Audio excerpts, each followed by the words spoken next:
ನಿನ್ನೆಯ ದಿನ ಕ್ಯಾಬಿನೆಟ್ನಲ್ಲಿ local body ಚುನಾವಣೆಗಳನ್ನು ಮತಪತ್ರ ಬ್ಯಾಲೆಟ್ ಪೇಪರ್ಗಳನ್ನು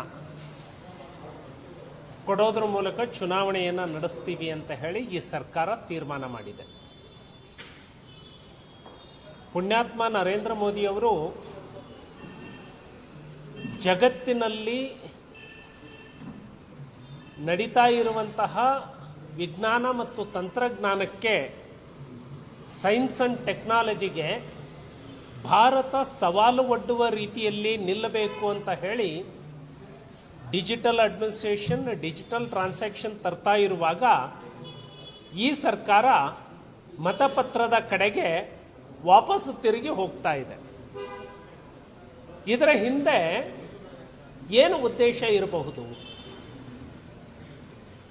ಡಾಕ್ಟರ್ ಪರಮೇಶ್ವರ್ ಅವರೇ ಒಪ್ಕೊಂಡಿದ್ರು, ಮೊದಲು ಬ್ಯಾಲೆಟ್ ಪೇಪರ್ ಇದ್ದಾಗ ನಾವು ಒಬ್ಬೊಬ್ರು 50 ವೋಟ್ಗಳನ್ನು ಒತ್ತಿಲ್ಲೇನಪ್ಪ, ನಿಮಗೆ ಗೊತ್ತಿಲ್ಲೇನಪ್ಪ ಅಂತ ಹೇಳಿ ಡಾಕ್ಟರ್ ಪರಮೇಶ್ವರ್ ಅವರೇ ಸ್ವತಃ ಕೇಳಿದ್ರು. ಮಾನ್ಯ ಸಿದ್ದರಾಮಯ್ಯನವರೇ ಕೊಪ್ಪಳದಲ್ಲಿ ನಾನು ಚುನಾವಣೆಗೆ ನಿಂತಾಗ ಮಾಲ್ ಪ್ರಾಕ್ಟೀಸ್ ಮಾಡೋದ್ರ ಮೂಲಕ ನನ್ನನ್ನು ಚುನಾವಣೆಯಲ್ಲಿ ಕಾಂಗ್ರೆಸ್ನವರು ಸೋಲಿಸಿದ್ರು ಅಂತ ಹೇಳಿ ಸ್ವತಃ ಸಿದ್ದರಾಮಯ್ಯನವರು ಹೇಳಿದ್ದಾರೆ. ಈ ದೇಶದ ಇತಿಹಾಸದಲ್ಲಿ ಶ್ರೀಮತಿ ಇಂದಿರಾ ಗಾಂಧಿ ಚುನಾವಣಾ ಅಕ್ರಮಕ್ಕಾಗಿ ನ್ಯಾಯಾಲಯದಿಂದ ಶಿಕ್ಷೆಗೆ ಒಳಗಾದ ಮೊದಲ ಪ್ರಧಾನಿ. ಅಂದರೆ ಕಾಂಗ್ರೆಸ್ ಚುನಾವಣಾ ಅಕ್ರಮಗಳನ್ನು ಮಾಡುವಂಥದ್ದು ತನ್ನ ರಾಜಕೀಯ ಚಟುವಟಿಕೆಯ ಭಾಗವಾಗಿ ಇಟ್ಕೊಂಡಿದೆ. ಇವಿಎಂ ಇರೋದ್ರಿಂದ ಅವರಿಗೆ ಅಕ್ರಮ ಮಾಡಲಿಕ್ಕೆ ಸಾಧ್ಯ ಆಗ್ತಾ ಇಲ್ಲ. ನಾವೇನಾದರೂ ಅಕ್ರಮ ಮಾಡೋದಿದ್ರೆ ಮತ್ತೆ ಪುನಃ ಬ್ಯಾಲೆಟ್ ಪೇಪರ್ನ ತರಬೇಕು ಅನ್ನೋದು ಕಾಂಗ್ರೆಸ್ಸಿನ ಇರಾದೆ ಅಂತ ಹೇಳಿ ಜನಸಾಮಾನ್ಯರು ಮಾತನಾಡ್ಕೊಳ್ತಾ ಇದ್ದಾರೆ. ಎರಡನೇದಾಗಿ, ಮಾನ್ಯ ಮುಖ್ಯಮಂತ್ರಿಗಳಿಗೆ ನಾನೊಂದು ಪ್ರಶ್ನೆಯನ್ನ ಕೇಳಲಿಕ್ಕೆ ಇಷ್ಟಪಡ್ತಾನೆ. ತಾವು ಒಕ್ಕೂಟ ವ್ಯವಸ್ಥೆಯ ಒಂದು ರಾಜ್ಯದ ಮುಖ್ಯಮಂತ್ರಿ ಅನ್ನೋದನ್ನ ನೆನಪಿಟ್ಕೊಳ್ಬೇಕು. ಆದರೆ ನಿಮ್ಮ ವರ್ತನೆ ಕೇಂದ್ರಾಡಳಿತ ಪ್ರದೇಶದ ಲೆಫ್ಟಿನೆಂಟ್ ಗವರ್ನರ್ ಇರ್ತಾರಲ್ಲ, ಆ ರೀತಿಯ ವರ್ತನೆ ಇದೆ ಅಂತ ನನಗನ್ಸುತ್ತೆ. ಮಾನ್ಯ ಮುಖ್ಯಮಂತ್ರಿಗಳೇ, ನಿಮಗೆ ಇದಕ್ಕಿಂತ ಒಳ್ಳೆ ಸುವರ್ಣ ಅವಕಾಶ ಸಿಗಬಹುದಾ? ಲಾ ಅಂಡ್ ಆರ್ಡರ್ ಇರುವಂಥದ್ದು ನಿಮ್ಮ ಕೈಯಲ್ಲಿ, ಡಿಸಿ ಕಂಟ್ರೋಲ್ ಮಾಡುವಂಥದ್ದು ಈ ಸರ್ಕಾರ, ಪ್ರಿಸೈಡಿಂಗ್ ಆಫೀಸರ್ನ ಕಂಟ್ರೋಲ್ ಮಾಡುವಂಥದ್ದು ಈ ರಾಜ್ಯ ಸರ್ಕಾರ. ಚುನಾವಣಾ ಅಕ್ರಮ ನಡೆಯುತ್ತೆ ಅಂದ್ರೆ ಅದನ್ನ ಬೆಳಕಿಗೆ ತರಲಿಕ್ಕೆ ಇದಕ್ಕಿಂತ ಒಳ್ಳೆ ಅವಕಾಶ ಇನ್ನು ಯಾರಿಗೆ ಸಿಗಬಹುದು?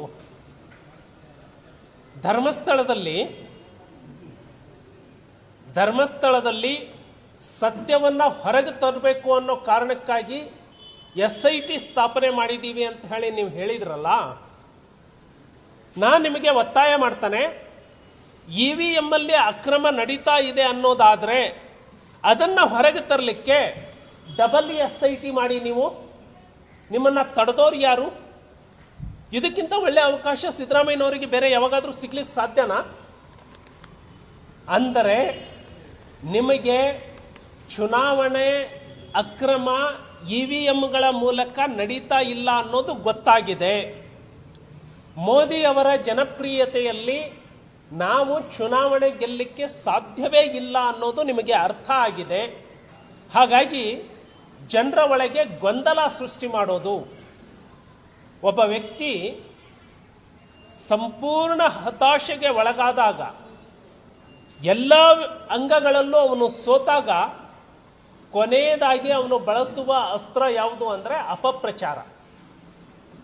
ಕಾಂಗ್ರೆಸ್ ಜನರ ವಿಶ್ವಾಸವನ್ನ ಗಳಿಸೋದಕ್ಕೆ ಸೋತ್ ಹೋಗಿದೆ, ಚುನಾವಣೆಯನ್ನ ಗೆಲ್ಲುವಲ್ಲಿ ಸಂಪೂರ್ಣ ವಿಫಲ ಆಗಿದೆ.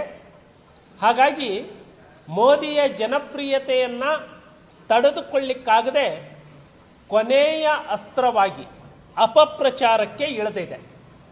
ಈ ಅಪಪ್ರಚಾರ ನಿಮಗೆ ಶಕ್ತಿನೇ ಇದ್ರೆ, ನಿಮಗೆ ನೈತಿಕತೆನೇ ಇದ್ರೆ, ನಿಮ್ಮ ಒಳಗಡೆ ಧೈರ್ಯನೇ ಇದ್ರೆ, ನಿಮ್ಮಲ್ಲೇ ಕಾನೂನು, ನಿಮ್ಮಲ್ಲೇ ಪೊಲೀಸ್ ಇಲಾಖೆ, ನಿಮ್ಮಲ್ಲೇ ಎಲ್ಲ ಅಧಿಕಾರಿಗಳು ಇರುವಾಗ ಬೆಳಕಿಗೆ ಹೊರಗೆ ತನ್ನಿ ಅನ್ನುವಂತಹ ಸವಾಲನ್ನು ಹಾಕ್ತಾ ಕೊನೆಯ ಹತಾಶೆಯ ಕಡೆಯ ಭಾಗವಾಗಿ ಕಾಂಗ್ರೆಸ್ ಅಪಪ್ರಚಾರಕ್ಕೆ ಇಳಿದಿದೆ. ಇದಕ್ಕೆ ಈ ರಾಜ್ಯದ ಜನ, ಈ ದೇಶದ ಜನ ನಿಮಗೆ ಉತ್ತರವನ್ನು ಕೊಡ್ತಾರೆ. ಬೆಲೆ ಏರಿಕೆಯಿಂದ ಬಸವಳಿದಿರುವಂತಹ ಜನ ನಿಮಗೆ ತಕ್ಕ ಶಾಸ್ತ್ರಿಯನ್ನು ಮಾಡ್ತಾರೆ ಅಂತ ಹೇಳ್ತಾರೆ.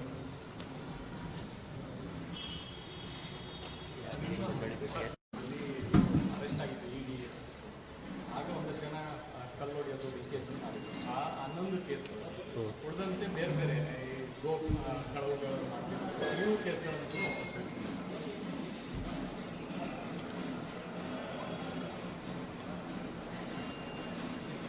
ಒಂದು ಪ್ರಜಾಪ್ರಭುತ್ವ ಸರ್ಕಾರದ ಕಟ್ಟ ಕಡೆಯ ಗುರಿ ಯಾವುದಾಗಿರಬೇಕು? ಒಂದು ಸರ್ಕಾರ, ಚುನಾಯಿತ ಸರ್ಕಾರ ತೆಗೆದುಕೊಳ್ಳುವಂತಹ ತೀರ್ಮಾನದ ಹಿಂದೆ ಈ ನಾಡಿನ ಕಟ್ಟ ಕಡೆಯ ಜನಸಾಮಾನ್ಯನ ಆಶೋತ್ತರಗಳು ಹೇಗೆ ಈಡೇರ್ತಿದ್ದಾವೆ ಅನ್ನೋದನ್ನು ಗಮನಿಸಬೇಕು. ಆದರೆ ಈ ಸರ್ಕಾರ ಜನಸಾಮಾನ್ಯನ ಅಭಿವೃದ್ಧಿಯ ಕಡೆ, ಜನಸಾಮಾನ್ಯನ ಪ್ರಗತಿಯ ಬಗ್ಗೆ ಯೋಚನೆ ಮಾಡೋದನ್ನು ನಿಲ್ಲಿಸಿ ಬಹಳ ದಿನ ಆಗಿದೆ.